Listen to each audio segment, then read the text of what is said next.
There's a scene that has repeated itself so many times in my office that I've genuinely lost count. A patient walks in, sits down across from me, looks perfectly fine, no specific complaints, no obvious signs of distress, and when I wrap the cuff around their arm and take their blood pressure, the number on the monitor makes me pause for just a second. 165/100, sometimes higher. And when I look at that person and say, "Your blood pressure is dangerously high," the response I get is almost always the same. "But doctor, I don't feel anything. How can it be high if I feel fine?" That moment is what has driven me, after more than 2 decades of caring for patients with cardiovascular disease, to be here talking directly to you today. Because that phrase, "I don't feel anything," is exactly what makes high blood pressure one of the most dangerous conditions that exists in medicine. Not because it hurts, not because it warns you, but precisely because it does neither of those things. And there is a food, simple, affordable, probably available at the grocery store closest to your house right now, that science has studied with growing interest for its ability to help reduce blood pressure in a fast and measurable way.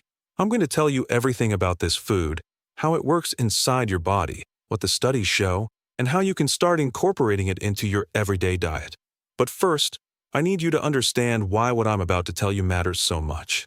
Because if you or someone you love is living with high blood pressure, what's at stake is not just a number on a machine. It's your heart, your brain, your kidneys. It's your quality of life. And in many cases, it's your life itself. Over the course of my career as a physician specializing in cardiovascular health, I have watched young patients suffer strokes. I have seen men in their early 40s arrive at the emergency room in the middle of a heart attack. I have guided families who lost loved ones to kidney failure that was silently fed for years by uncontrolled high blood pressure. And in nearly every one of those cases, when the family asked me, "How did this happen if he seemed so healthy?" I had to explain something that medicine calls the silent killer. High blood pressure earned that name for a very precise reason. It kills slowly. It works behind the scenes, without giving clear signals, while quietly causing progressive damage to the walls of arteries, to the heart muscle, to the blood vessels in the brain, and to the filtering units of the kidneys. Think of your blood vessels like garden hoses. When the pressure inside those hoses is constantly elevated, the walls gradually stiffen, thicken, and lose the natural elasticity they need to function properly. Over time, those walls develop small tears, accumulations of fatty plaque, points of weakness that one day, in a moment nobody predicts, give way. When that happens in a vessel in the brain, we call it a stroke. When it happens in an artery supplying the heart, we call it a heart attack. When the kidneys are subjected for years to that excessive pressure, kidney function declines gradually and often irreversibly. And the cruelest part of all of this is that the person feels nothing. They go on living normally, working, raising their family, sleeping, waking up, while inside the body this silent process moves forward. According to the American Heart Association, nearly half of American adults, approximately 116 million people, have high blood pressure. And a significant portion of those people don't know they have it. Not because they don't care about their health, but simply because they have never felt anything that led them to see a doctor. That is why I always tell my patients, year after year, checking your blood pressure regularly is not something you do because you're sick. It's something you do because you want to stay healthy. Now, there is something very important that modern medicine has been revisiting with increasing attention, and that fundamentally changes the way we counsel our patients. For a long time, the standard approach to hypertension was almost exclusively pharmaceutical. The patient came in with high blood pressure, they left with a prescription. And while antihypertensive medications are absolutely essential tools, and in many cases medically necessary, we know today, with solid scientific evidence, that nutrition plays a decisive role in blood pressure control. Not as a replacement for medication when medication is truly needed, but as an essential component of a lifestyle that can, in many cases, reduce the need for those medications, amplify their effect, or even, in cases of mild to moderate hypertension, keep blood pressure under control without pharmacological intervention. And when I talk about nutrition, I am not talking about fad diets, cutting out everything you enjoy, or following a regimen that's impossible to maintain. I am talking about understanding how certain nutrients interact with your cardiovascular system and using that knowledge to work in your favor. Inside the human body, There are remarkably sophisticated mechanisms that regulate blood pressure. One of them involves the balance between sodium and potassium in your cells. Sodium, which we consume primarily through salt, tends to retain water in the body and raise pressure inside blood vessels. Potassium functions as a natural antagonist to sodium. It helps the kidneys flush out excess sodium, promotes relaxation of vessel walls, and helps maintain pressure at healthy levels. Foods rich in potassium, such as bananas, sweet potatoes, avocados, and spinach, are direct allies of cardiovascular health through this mechanism. Magnesium is another mineral that plays an essential role in this context. It is involved in regulating the contraction and relaxation of smooth muscle cells that line the arteries. When there is a magnesium deficiency, vessels tend to stay more constricted, which increases peripheral vascular resistance, and consequently, blood pressure. Almonds, pumpkin seeds, spinach, whole grains, and legumes are excellent sources of magnesium. There is also a third mechanism, less known to the general public, but one that has generated an enormous volume of research over the past 2 decades. It involves a molecule called nitric oxide. And understanding how this compound works is the key to understanding why one specific food stands out so significantly in blood pressure management. Nitric oxide is a gaseous molecule produced naturally by the body itself, primarily by the cells that line the interior walls of blood vessels, called endothelial cells. When the endothelium is healthy and producing adequate amounts of nitric oxide, this compound signals to the surrounding muscle cells that they can relax. When the vascular smooth muscle relaxes, the vessels dilate, the internal diameter increases, blood flows with less resistance, and blood pressure drops. It is one of the most elegant and efficient self-regulating pathways the human body possesses. The problem is that with aging, chronic inflammation, smoking, poor diet, and physical inactivity, nitric oxide production by the endothelium gradually declines. The vessels progressively lose this ability to relax and dilate, and the result is chronically elevated blood pressure. Now, what science discovered, and what has made this field of research so promising, is that it is possible to supply the body with nitric oxide precursors through diet. In other words, substances that the body uses to produce more nitric oxide, compensating for this natural decline in endothelial production. And this is where we enter very concrete, very practical territory, backed by clinical studies published in high-impact peer-reviewed journals. These precursors are called inorganic nitrates. They are present in significant quantities in certain specific vegetables. When consumed, nitrates undergo a series of biochemical transformations in the body, first in the mouth, with the participation of bacteria that live on the tongue, then in the stomach, and are converted into nitrites and ultimately into nitric oxide. It is a process that begins with the first bite and can have measurable effects on blood pressure within just a few hours. If you want to better understand how high blood pressure works, what causes this condition, and discover natural strategies to lower blood pressure through diet and simple habits, I've put together a complete guide in the first link in the description. There I explain in greater detail how to reduce blood pressure naturally and which foods can make a real difference. Before I reveal the star food, and I will very shortly, let me put it in the broader nutritional context where it belongs, because it doesn't stand alone. It is part of a set of dietary choices that, combined, can make a real and sustained difference in your blood pressure. Garlic, for example, contains a compound called allicin, which has well-documented vasodilatory and anti-inflammatory effects. Studies show that regular garlic consumption can contribute to modest but consistent reductions in blood pressure, especially when consumed raw or minimally processed. Spinach and other dark leafy greens are rich sources of nitrates, magnesium, and potassium, making them allies on multiple fronts in blood pressure management.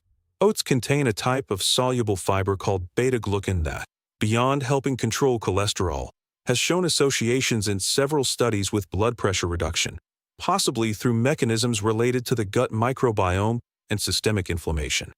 Berries, blueberries, strawberries, raspberries, are rich in flavonoids, particularly anthocyanins, compounds that improve endothelial function and support nitric oxide production.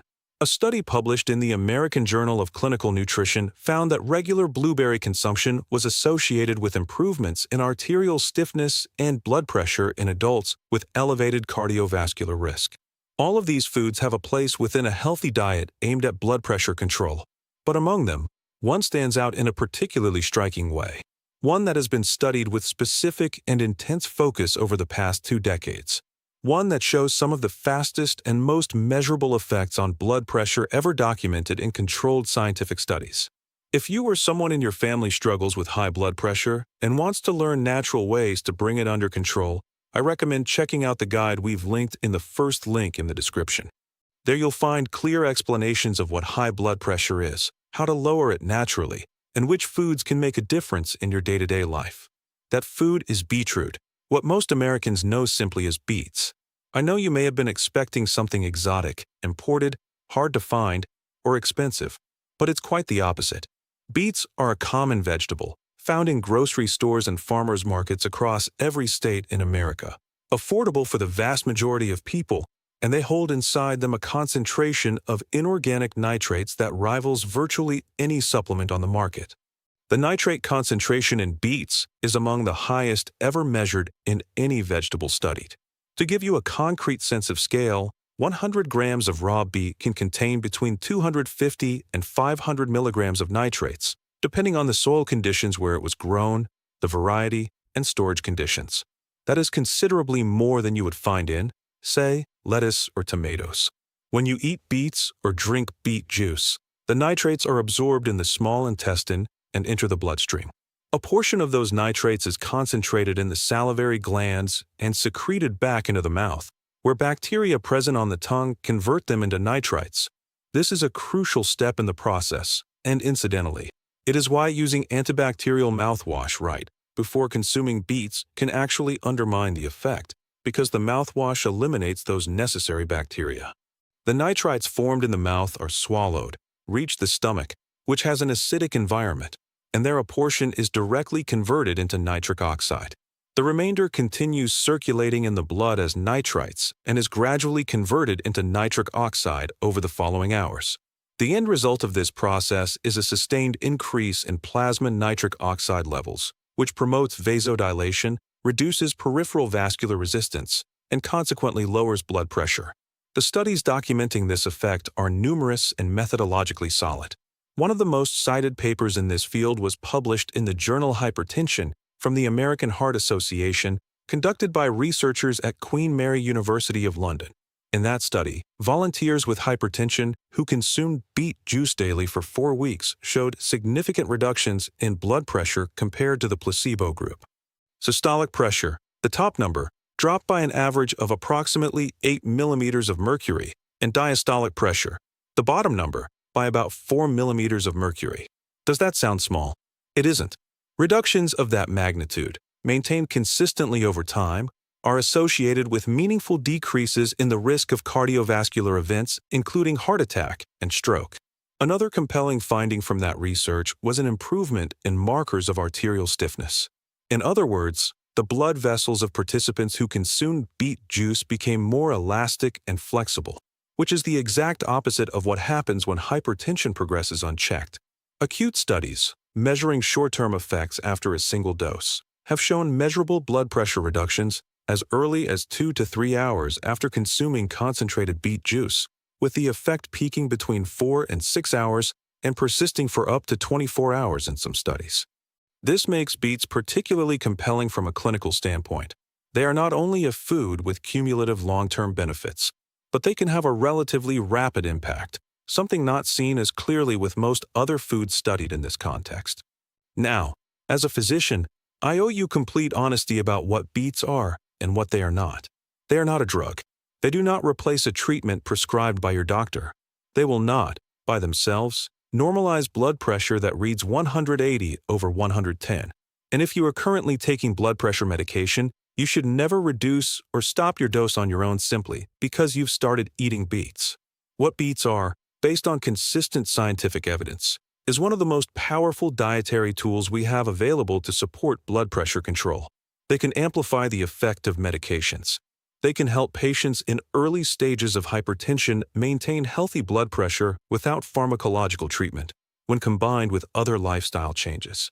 And they can be part of an integrated strategy that includes reducing sodium intake, increasing physical activity, managing body weight, moderating alcohol consumption, and handling stress effectively. That combination of interventions, not any single food in isolation, is what evidence-based medicine recognizes as capable of generating real and lasting impact on blood pressure control. In practical terms, to obtain the benefits documented in the studies, you can consume beets in several ways: raw and grated in salads, roasted, steamed, or boiled as a side dish, as juice, which is the most concentrated form and generally provides the highest nitrate dose per serving. There are also concentrated beet shots commercially available, originally developed for athletes seeking performance benefits from nitrates, but equally relevant for cardiovascular purposes.